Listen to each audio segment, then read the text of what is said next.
கண்கள் பார்வை கெட்டு என்றும் உன்னை எண்ணி எண்ணி ஏங்கவில்லையா? நாள் கண்டு மாலையிட்டு நான் உன்னை தோளில் வைத்து ஊர்வலம் போய் வர ஆசை இல்லையா? கண் வண்ணம் அங்கே கண்டேன், கை வண்ணம் இங்கே கண்டேன், பெண் வண்ணம் நோய் கொண்டு வாடுகிறேன்.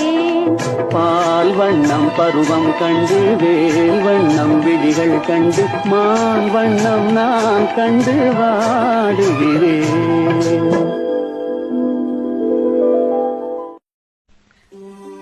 தாய் போனா பாசம் போச்சு, தகப்பம் போனா வித்த போச்சு, சகோதரம் போனா பலம் போச்சு, புள்ள போனா கொல்லி போச்சு.